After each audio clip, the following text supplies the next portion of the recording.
Hey, what's up, guys? It's Jordan with Laundromat Resource. This is part 2 of how to buy your first laundromat. Part 1, we talked about 3 ways that are effective on finding good laundromat deals for you to purchase. And in this part, we're going to talk about, okay, you found a laundromat that you're interested in. It meets your criteria.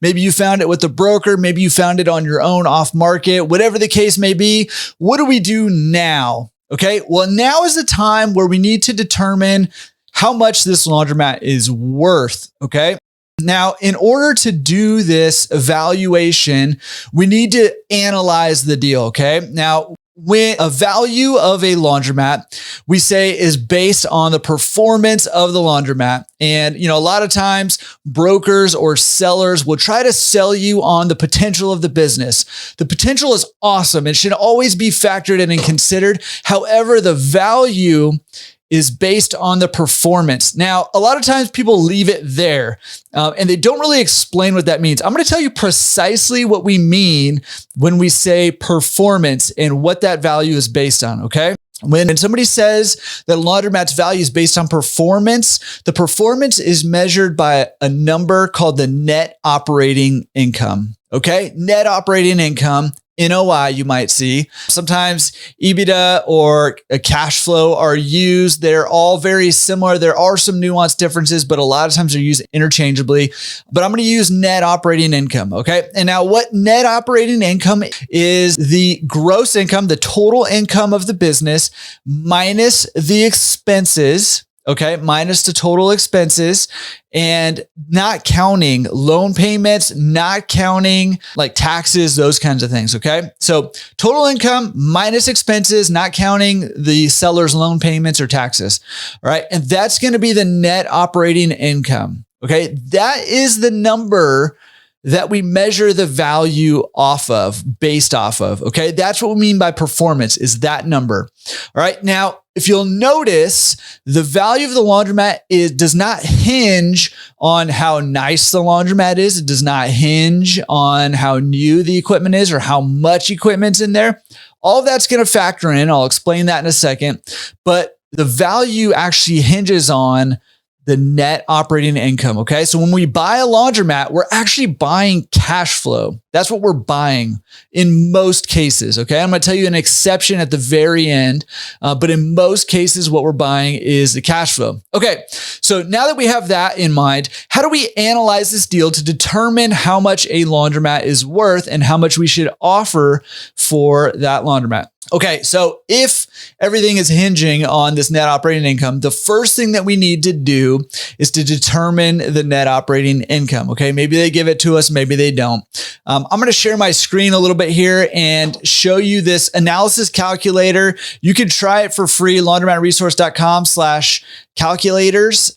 Go there and you can try this one for free. It's unlimited use for pro members, but you can try it out if you want. It's really gonna help us determine the value and really pinpoint the value here.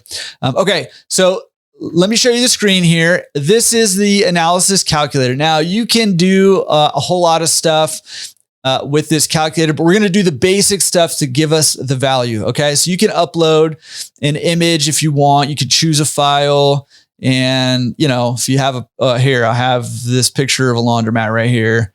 That we can put into here, okay? You can add your address if you want to add a link to your Google map. The reason this is here is because you can, at the very end here, you can download a PDF report and that link is going to be clickable. So if you need to go to the Google map link or somebody you're sharing it with does, okay? So you can put that in there if you want to. And then if you want to add more details about the laundromat, you could put all this in here. And again, all this will be on that downloadable report, including you can go with machine mixtures. Let's say, there's 20-pound machines, 30-pound, 40-pound, 60-pound. You can put the size, the quantity, the make, the model, the serial number. All that's awesome. VIN price, all that's awesome information to have going into it. But we're not going to go into that here. So we'll close that up. and talk about the basics of what we need, okay? Now, again, performance, you see that word right here, but the performance just means a net operating income, okay? So that's what we're gonna calculate. Now, again, you can add a lot more details into this calculator. You can break it all down by wash income, dry income, wash and fold, pick up and delivery, all this stuff in here.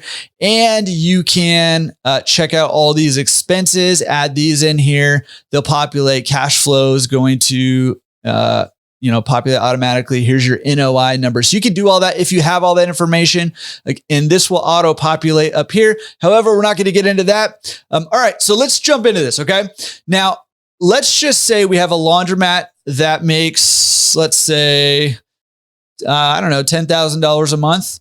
And then it has maybe $7,000 of expenses. Okay. That'll just make not 77.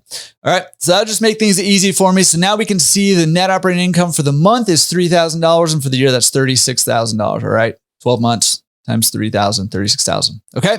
Now we need 3 more pieces of information. I mean, there's a lot that goes into the valuation of a laundromat, but these 3 main things are going to get you very close to the valuation. Now, since we have our net operating income here, $36,000, that's our performance of the business.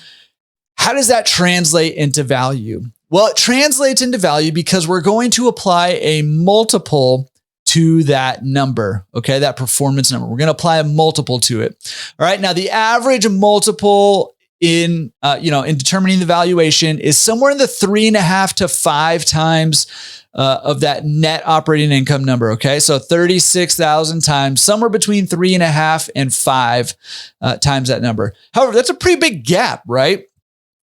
I can't do that number off the top of my head, but let's say the net operating income is $100,000. Well, that makes the value of the laundromat somewhere between $350,000 and $500,000. That's a big swing. So how do we know where on that spectrum the value of the laundromat is? Great question. I'm glad you asked. Okay. So again, there's 3 main things that are going to help us determine that multiple. Now, we can really kind of tweak it and dial it in real precisely down the line, because there's going to be more factors to factor in. However, these 3 main things are going to get you very, very close and close enough to where you can make an accurate valuation. Okay. So the first one of those is equipment age that you can see right here. Okay. Now we want to just take a look at how old this equipment is. And let's just say in our example, so we can kind of choose, in here somewhere. Let's just say ours is 6 to 9 years old. Okay. And you can see the multiple adjusts a little bit here. So now we're around the 4.5 times of this $36,000. So equipment age and condition. So again, this drop-down box is going to give you, a gist of how that's going to affect the multiple. So you can play around with this if you want. But again, we'll just stick with the 6 to 9 years. Okay. The other 2 pieces of information both have to do with the lease. Okay. So we have age and condition of the machines. The second thing is the lease information. Okay. And how much is the lease is the first of these things. So this is number 2, I guess. Number 2 is how much is the lease? Now, the way I like to look at the lease and interpret that in terms of a multiple is the lease amount as a percentage of the gross income of the business. Okay. Now, if you're around, so remember our gross income is $10,000, going to make it easy for us to do the percentages here. If you're around 25% of the gross income or less, that's a good thing. Obviously, lower lease is good. Less expenses is good. And so that's going to be a higher multiple. It's more valuable to have a cheaper lease, right? And obviously the reverse is true. If the lease is high, if it's a high percentage of the gross income, then, it's less valuable. So the multiple is going to go lower. All right. So let's just say we're at $2,500 a month. That's 25% of that $10,000 mark. Now, I find that is a pretty good number to shoot for in most markets. If you can get a rent of around 25% of the gross income, not necessarily that number, but 25% of the gross income, then you're in pretty good shape. And less obviously is even better. So that you can see is, $2,500. And 25% of your income. And that leaves us at top of the market here, 5 times multiple for this, factor here, this category. All right. Now, let's say our lease is $2,500. However, we're in a triple net lease. Okay. And a triple net lease is, where the tenants of the property pay the property's property tax, they pay the property's insurance, and they pay the maintenance of the property, right? So there's extra expenses that the tenants of the property have, and the property owner actually doesn't pay those expenses, okay? So let's just say we have a pretty high triple net expense and it's $700, okay? Now that brings our total lease amount to $3,200. Okay. Now we're at 32% of our gross income here. And you can see that affects the multiple right here and brought it down from a 5 to a 4 times multiple. It makes it less valuable. Okay. So you can kind of see how the gross rent amount affects the multiple here. Okay. So that's the second factor in determining the multiple. First is age and condition of the machines. Second is the amount of the lease as a percentage of the gross income. And the third is the length of the lease. Okay. Now, real quick, let's just take a step back to help kind of figure this out. Let's say I own a shoe store, okay? And my lease is coming up and the landlord says, you know what? I don't love having a shoe store here, all these smelly feet or whatever, so I'm not going to renew your lease. So you need to figure something else out. You're out in 60 days, okay?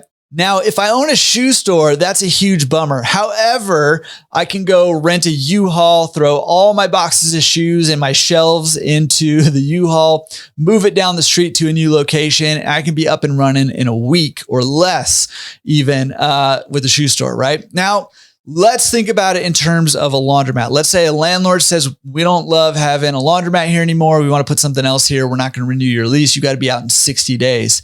Well, all of a sudden you're in a world of hurt, right? Because it's very difficult and very expensive, if not impractical, to move a laundromat. Now, people have done it, but it's not easy and it's not cheap, right? And so if a landlord says that, you may just be out of business and now all of a sudden your garage is going to be full of washing machines because you have nowhere else to put them, right? So it's a pretty bad situation for a laundromat owner to be in. Now, or another scenario is, let's say your lease is coming up and the landlord says, we love having you here. We want to keep you around forever. However, inflation's going crazy, so we need to triple your rent, right? Well, that's a huge blow, and you got a really tough decision to make because now not only are your expenses higher, which means you're going to be pocketing less money every month, less cash flow every month. But remember, the performance of the business is that cash flows, that net operating income. And so not only are you pocketing less money every month, but also the value or the equity in your business has dramatically decreased. So now you're in a tough spot again. And you got to decide, am I going to just eat that and keep plowing forward? Am I going to close down the business? I'm going to try to sell it at a lower valuation. What are my options here? Right. And so not a good situation. So because of all that, for a laundromat owner, a long lease is better. Longer leases are better than shorter leases. And in fact, I always recommend to my coaching clients, 10 years is like the bare minimum that I recommend almost everybody would sign a lease for. 10 years is the bare minimum. And even at 10 years, I'm feeling a little uncomfortable because it really doesn't give you a whole lot of time to recoup your investment, to make some profit, and to have some left over if you decide you want to sell the business. It's going to be less valuable if you only have 3 years left on the lease. Okay. So 10 years bare minimum, but I'm feeling uncomfortable. There's no such thing as a typical lease, but a fairly common lease is a 10-year lease with 2 5-year options for you as the business owner to renew that lease. Okay. So that means at the end of the 10 years, you have the option to to renew that or to exercise that option for another 5 years, which means you have a lease for another 5 years at predefined terms, right? And at the end of that 5-year option, you have the option again to either renew for another 5 years, renegotiate a new lease, close down the shop, sell it, whatever you want to do at that point, right? So 10 years with 2 5-year options, fairly typical. Okay. Now, since a longer lease is better, if we take a look at the calculator here again, a 15 plus years on that lease is going to leave you with a pretty high multiple. But if, you go down to 10 to 11 years left on the lease, that multiple is going to drop again. So let's say in our example, we're in that 10 to 11 years on the lease, and that's going to drop down our multiple. And that's going to give us a fairly good valuation for our laundromat. One last thing that we included in this calculator is where exactly your laundromat is. Is it in a large metro, a suburb, or town, or more rural? And the reason we kind of threw that in there is because I found a lot of the larger metro areas, the prices actually kind of go up a little bit. The multiples actually go up a little bit because of that. Demand is usually higher, competition's a little higher. If you're in more of a rural area, a lot of times it's a little bit harder to find buyers in those types of areas. So there's not as much demand and the multiple goes down a little bit. Okay. So we'll say ours is in a large metro. So our multiple would be around a 4.17, but because we're in a large metro, we can kind of expect it to be in the 4.42, 4.5, somewhere in that area for evaluation. Okay. So that leaves us with the value of the laundromat at about $159,000. Okay. And it gives you a suggested range here for your offer. You want to be, if it's a really competitive market, you may want to offer a little bit more, up to maybe $168,000. If, it's not as competitive, you might want to offer less. Obviously, you can offer whatever you want to offer, but this is giving you kind of some suggestions. And then again, if you use this particular calculator, you can download a report here and it'll give you a PDF that's, got clickable links, and it's something you can give to a lender. If you're working with an investor, something like that, you can offer them this analysis report and you can see it's nice and clean looking. It's got the image, and all the information that we added in here. It's got the value of the laundromat, suggested offer range. Here's the business details if you did the more info. And then even if you filled in, the income and expenses here, that'll all be on there too, or you can just save the first page if that's all you need. Okay. So that is the basics of how you analyze a laundromat deal. Now, even if you don't join the pro membership, and so that you have unlimited access to that calculator, you can still go to laundromatresource.com/calculators and go play around with that calculator and get a feel for how different factors affect the multiple and affect the valuation of the laundromat. So you feel free to play with that if you want. And again, you can try it for free, but pro members do get unlimited access to that analysis calculator. All right. So that's part 2 of how to buy your first laundromat. So we had how to find one in part 1. In this, we said, okay, we found one. How do we determine how much it's worth? Part 3, we're going to talk about, okay, how do we really know how much it's worth? Because when we do an analysis, we're doing our initial analysis based on the numbers the seller gives us. Okay. Now, the seller is going to give us probably general numbers and average numbers. And so what we're going to do in part 3 is talk about how do we really drill down, confirm the numbers the seller gives us, and determine a valuation based off the actual real numbers. And that is crucial to purchasing a laundromat successfully. So make sure you go check out the next video, part 3 of 3, in how to buy your first laundromat. All right. We'll see you in the next video. Peace.